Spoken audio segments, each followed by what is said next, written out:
Don't try to find us, or you'll get stuck here too. My name is Vivian Tobias. I'm pretty sure I'm 17 right now, but I'm not even sure anymore. I've been trying to get this out for almost as long as we've been here. My close friend Mia and I have been stuck in this place for at least a couple years by now. I don't know, there might as well be no time here at all. Just, let me explain. We'd been friends since we were 7. I was heavily interested in the paranormal. Mia never believed any of it, but she'd always join me in my folly attempts at ghost hunting. Of course, she'd make the occasional snarky comment, but she was by my side through everything. We were there for one another, and now, we're all we have for each other. Now for how we got here. As I mentioned earlier, I've always had an investment in the paranormal, and I never gave up on searching for proof of its existence. I have it now, but I can't bring it to anyone. As I grew, I got more and more desperate to find evidence of supernatural things, moving from chanting in the middle of the night to things like seances, sacrificing objects important to me. I noticed Mia was growing more uncomfortable with my dedication to this hobby, but she stood by me, even if reluctantly. These activities grew in intensity until one day in 9th grade. On that day, I'd been looking into rumors and urban legends about the bridge on the street downtown. I can't remember the name for the life of me, but it was the talk of the school. The rumors said if you brought a candle and something that means a lot to you to the tiny island under the bridge and say a certain phrase, something would take you.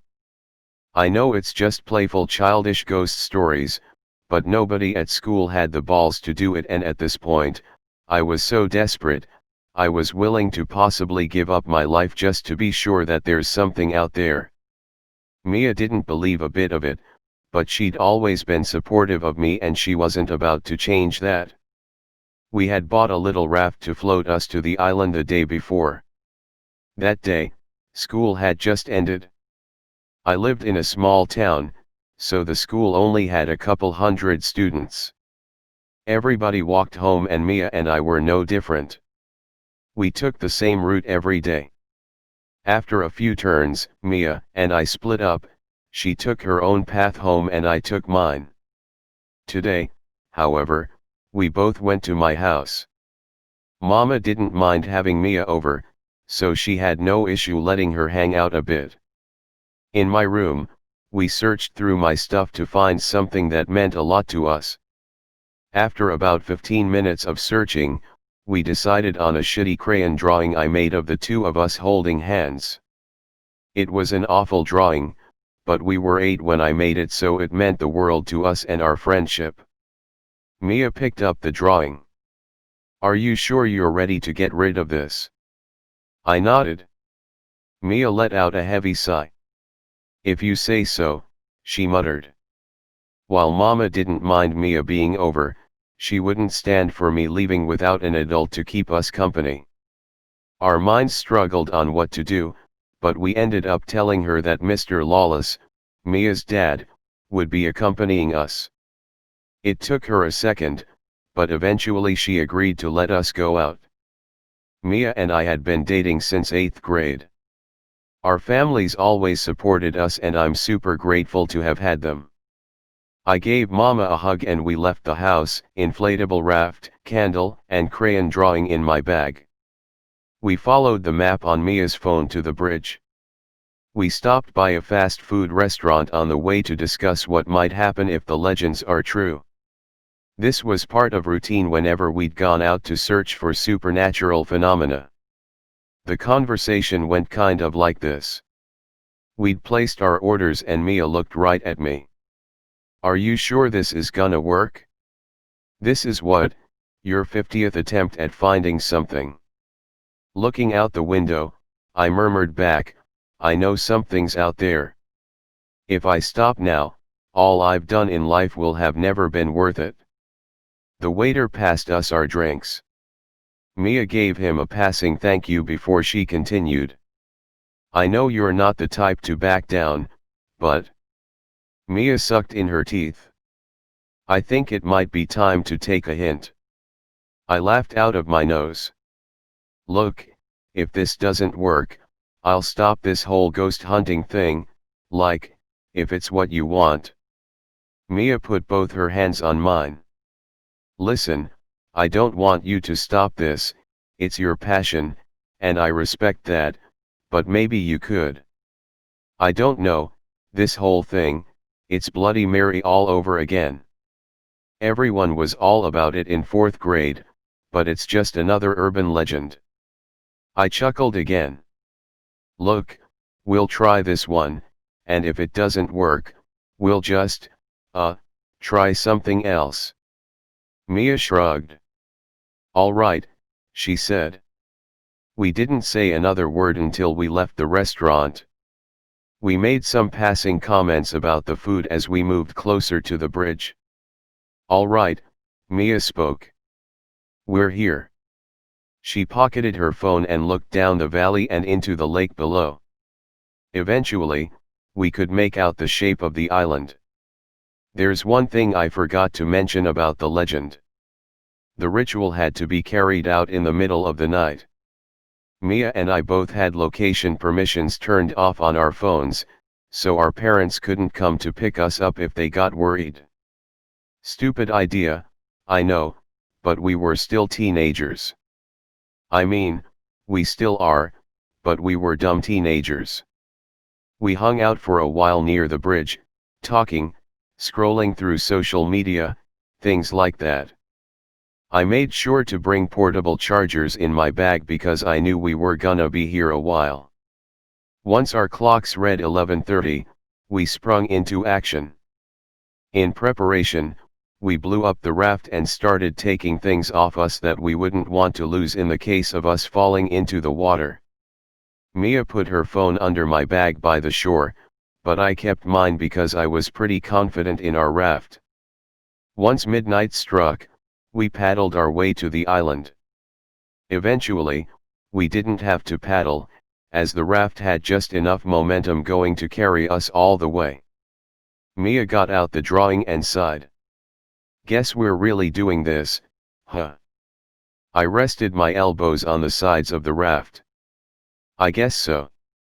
We were silent until we reached the island. I stepped out and Mia followed me. I took a lighter out of my pocket and lit the candle, holding it above us. Mia took out the drawing, holding it by the candle, almost burning it early. I exhaled. Count of 3. I asked Mia. She nodded. I counted down and we both spoke. It was a fairly childish chant, something you'd more expect from 5th graders rather than 15-year-olds. We began speaking in jumbled unison. Realm of the cursed, give us refuge. In your walls, we shall be safe. Cursed one, give us the solace we beg of you. We moved the drawing and the candle together, and the paper began to burn. As the paper crumpled into ash, I blew out the candle and we both waited in anticipation. The sound of cars passing overhead sent spine-chilling rumbles all around us. So that's it, then, Mia said after a few eternities of waiting. It's gone. I looked around us. Something's gotta happen now, right? I thought aloud. We looked into each other's eyes once more, and I blacked out. The sound of rushing waves began to fill my ears. I felt my chest being repeatedly pushed down. Suddenly, water rushed out of my throat, sending me upright, coughing violently. My eyes stayed shut as I wiped at my mouth. A hand touched my face before I felt 2 arms wrap around me. Oh, thank God, I heard Mia's voice say. I thought I'd lost you. I managed to get my eyes open. I returned Mia's embrace, and I felt her start to sob. As we held each other, I got a look around. It was daytime, under the same bridge we'd originally gone under to do this whole thing. Something was different, though. The atmosphere seemed more yellowed. Everything else was exactly the same, but this place had a totally different energy. I patted Mia's shoulder twice, and we stood. Mia exhaled a sigh of relief. We should probably head home. I nodded, anticipating the hour-long lecture Mama would give me. We trudged up the valley, and we saw that both my bag and Mia's phone weren't by the bush we'd left them next to. Makes sense. This wasn't a very bad neighborhood, but I should have known there'd be a couple bad apples looking for an easy heist. Mia didn't take the loss of her phone too lightly. After a couple of punches on the ground, she rose back to her feet. I assured her that we would find it eventually. We began up the valley. It was steep as hell, and I had to take a few billion breaks to catch my breath. When we finally reached the top, I got a better look around. The roads were completely empty. Not a car in sight. This was to be expected of our town, but at the time, it was extremely strange to me. When we reached the more populated parts of the neighborhood, it got even more strange. Everything looked the same, but everybody was gone. Not a person on the streets. Mia nabbed me by the wrist and ran over to her house. We continued to see nobody on the way there. Just the empty streets painted over in a sepia tone. More than all of the other houses, Mia's house looked battered and wrecked, like a tornado had blown through. Mia attempted to open the door. It swung open. It was unlocked. Nobody in Mia's house ever left the door unlocked. The house was just as it was when Mia left, however, there was no evidence of Mia ever living there. Everything else was intact, family photos, things like that, but there was no indication that Mia had ever set foot in this house. I could tell from her face. I felt the same way. It was so bizarre, having not a trace of your presence preserved. Okay, I admitted. This has gone on too long. We need to get back home. Mia agreed. She opened the door, and immediately snapped it shut, putting her back against the door, facing me. Her eyes were opened wide and she was breathing incredibly quickly for someone of her calm nature. Mia always was a fighter. There was just about nothing that scared her, so seeing her like this, it meant something. What? What is it? Mia only looked at me for a few seconds before closing her eyes and shaking her head. Nope. Mia put her head in her hands, sliding down to the floor. This isn't real. It's not real. Any second, I'm gonna wake up. This isn't real. Anger started to grow in her voice. She slammed her fist against the carpeted floor. This isn't real. I felt a disturbance in the atmosphere around us. A ripple of sorts. A tingle rushed through my bones as a dark premonition hit me. I grabbed Mia's shoulders. We need to hide. Now. We rushedly scanned the room for somewhere to stay. After a couple of seconds, we chose the wardrobe. Clever, right? Shut up, we were 15. As we sat in the closet, cowering for our lives, I heard the front door begin to turn. I looked at Mia. She was always unreasonably calm in situations of danger, but here you could see the panic in her posture. Her knees were up to her chest and her eyes were squeezed shut, almost appearing to be in anticipation. As we heard the front door pry open, I watched Mia force herself to relax her breath. I tried doing the same, but every inch of me was shaking. The closet door had little slits in it, allowing me to get a decent look into the living room. I really wish I'd never peeked out there, but I couldn't stop myself. It appeared to be silhouetted against the light that the windows let in, but I could make out a few features. It was huge. It almost had to kneel to avoid scraping its head on the ceiling. One arm appeared to be ripped off, ending in a brutal stump, with chunks taken out and what looked like a few veins, dried out and stuck in a zigzagged position. The other arm had a lot of flesh missing near the shoulder. You could see the bones and what was behind them. The arm continued into an abnormally large forearm and hand. The forearm widened into a bulbous, near egg-like shape, followed by 3 razor-sharp claws. The thing lifted the couch effortlessly. I leaned in, most likely white as a ghost. What got me the most was its face. A huge chunk of its face appeared to have been ripped off, revealing a jagged jawbone and more veins, sticking out haphazardly. I couldn't stand the sight of it anymore. I moved back against the closet wall, quiet as a mouse. We cowered in there for what seemed like a year when I began hearing the shuffling grow louder. Closer. The thing's presence manifested in a low buzz, almost like that of an oscillator, humming perpetually. I froze, slowly turning my head towards Mia, who appeared to be in a meditative state. Her neutral expression began to transition into rage. Mia calmly stood, facing the wardrobe door. "What are you doing? What are you doing? What are you doing?" my mind repeated as Mia grabbed a small knife out of one of her pockets. I watched the shadow of the thing's hand move over the slits of light shining on her face. Mia widened her stance, readying herself. The closet door ripped open. Mia wasted no time. The second the door opened, she darted forward, plunging the knife into the thing's stomach. The thing backed up and made a sound that will never leave my mind. It sounded the scream of a small child, shrill, weak, furious. Mia held her hand out to me as the creature shrieked in agony, clutching its wound.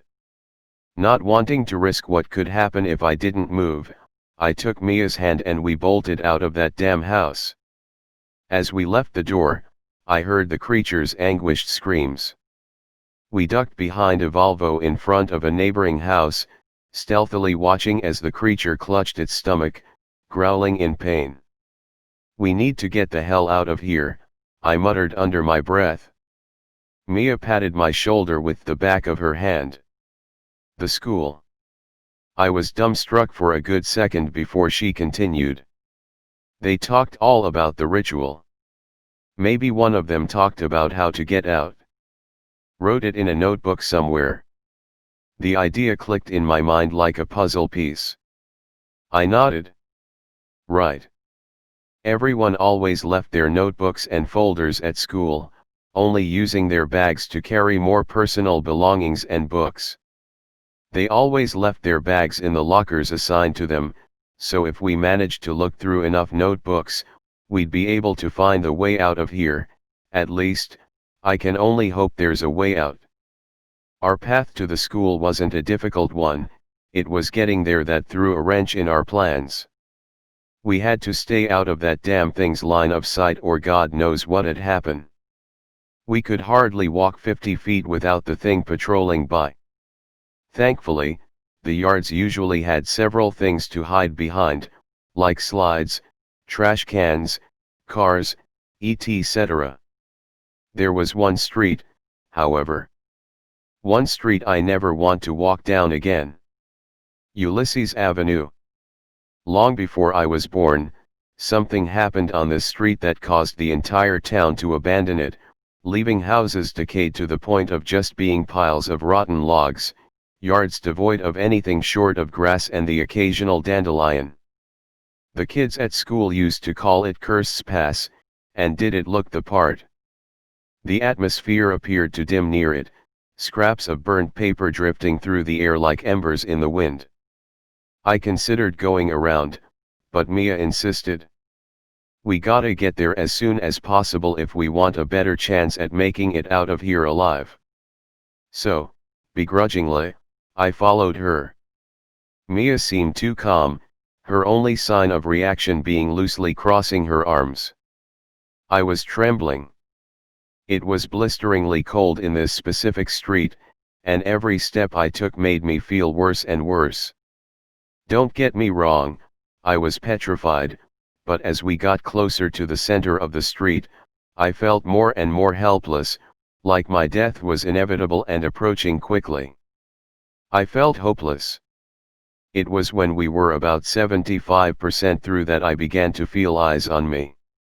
I could feel the thing looking at me, and after a few seconds of internally debating with myself, I finally mustered the strength to look at it. Vivian. In front of me stood a timid boy, his blonde hair clashing against the silhouette Kirst's past had become. His clothes looked mangled, covered in rips and tears. It took me a second to process the fact that he knew my name, so I just stood there. He looked slightly to the left. Mia.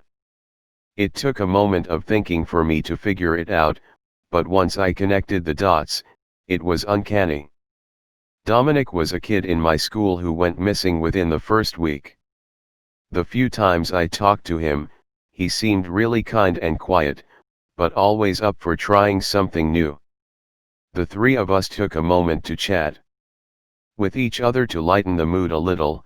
We left Kirst's Pass and continued on the path to school. We did have to duck out of the way a lot, but other than that, the walk wasn't so terrible. However, the whole time, I couldn't shake the feeling of eyes on me. After what felt like just 15 minutes, we came up to the school. It seemed more run down, almost like it stood more a test of time than the rest of the town.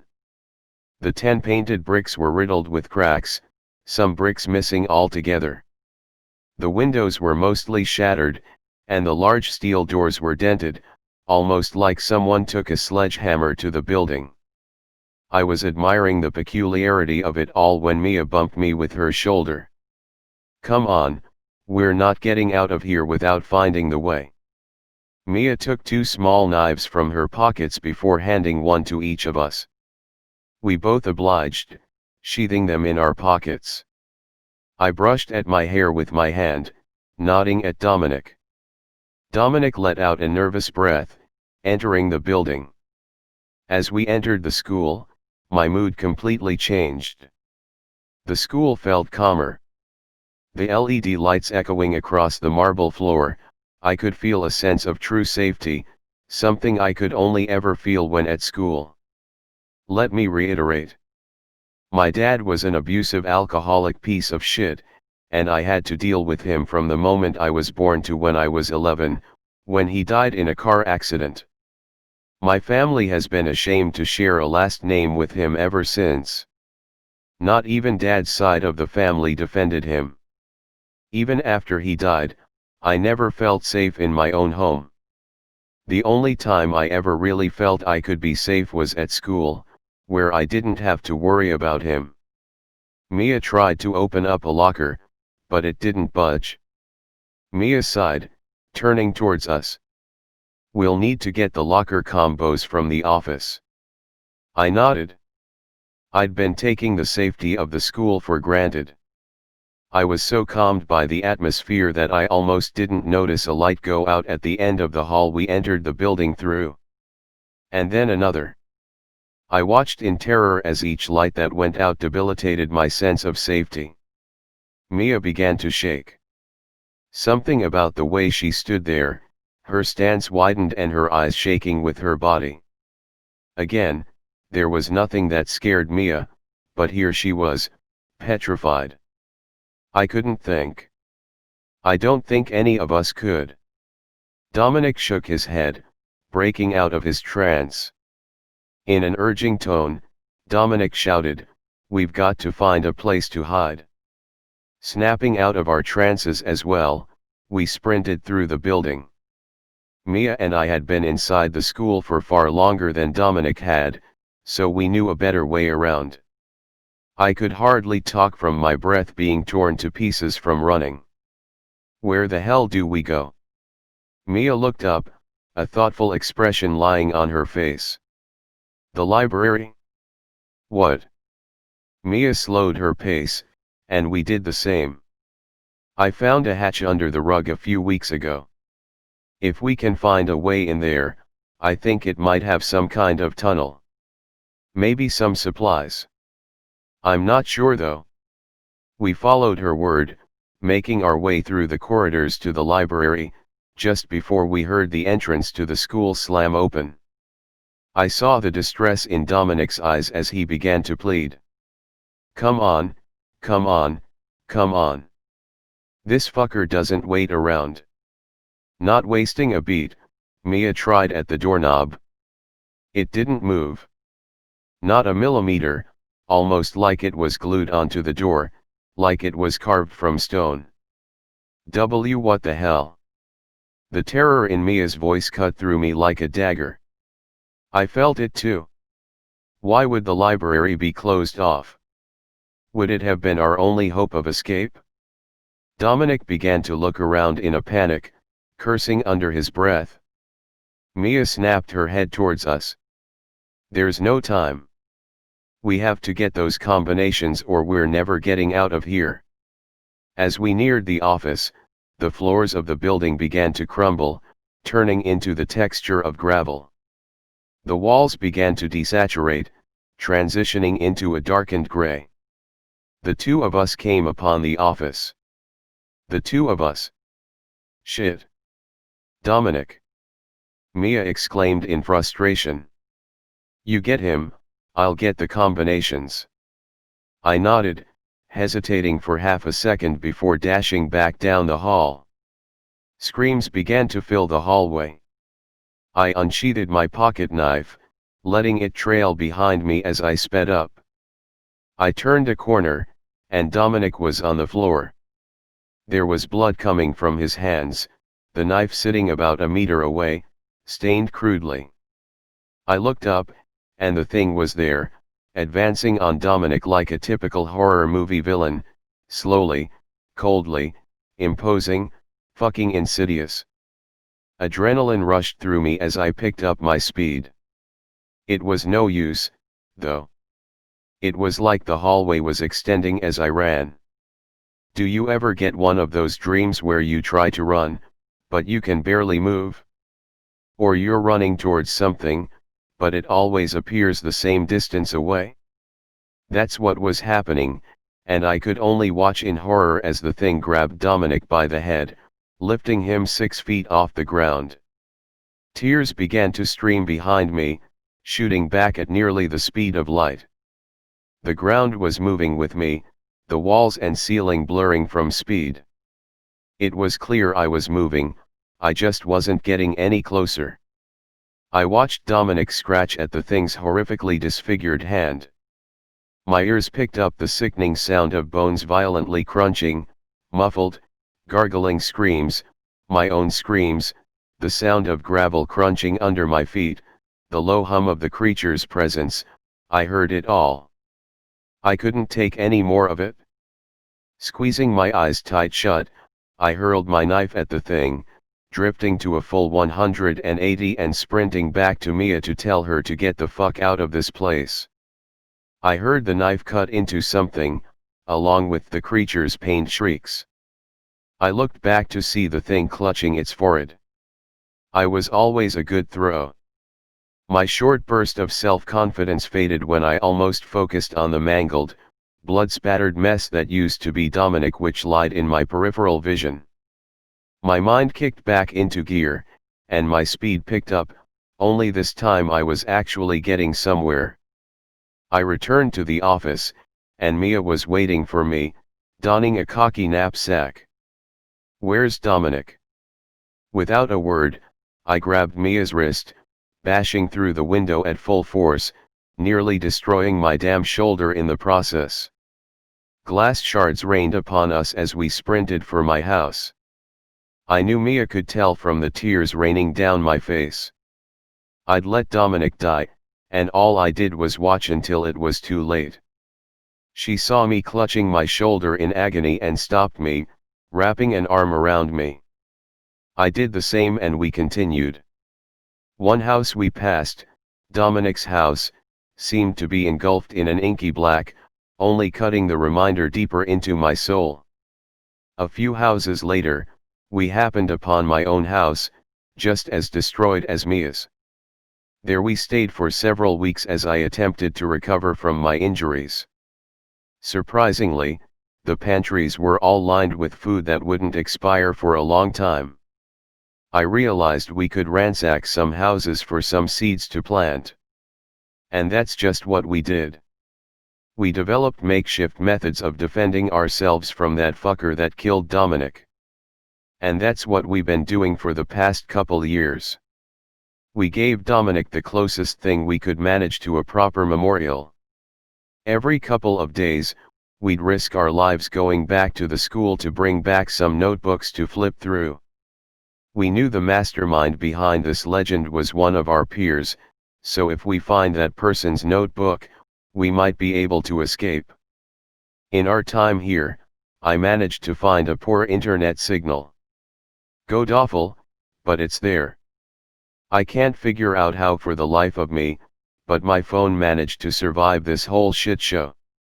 They don't lie when they say these things are waterproof. So, if you're out there, please know that we're okay. We might not make it out of here alive, but we've got each other. I hope to God that one day we can kill that damn thing, but nothing's worked. However, all it needs is a good poke and it'll back off. The house is reinforced and the harvest is bountiful, so it's safe to say we've got a lot of time to find a way out of here. We're okay. Please, for the love of God, don't try to come get us. You'll be trapped here, and it's just gonna fuck more people over if it turns out there's no way out of this place. Mama, if you're reading this, I love you. I hope you're doing all right. Same for Mia's family. And Dominic's family, I'm so sorry. I'm sorry I had to relieve Dom's death in such painstaking detail. It's probably gonna be hard to get people to believe this, but, if you can, try to get a proper funeral set up for Dominic. We did what we could, but he deserves a proper goodbye. Again, I can't stress this enough. We are okay. I'm gonna head to the place where there's internet so I can post this. Funny enough, it's on the bridge above where we arrived. I love you, Mom. Mia says hi.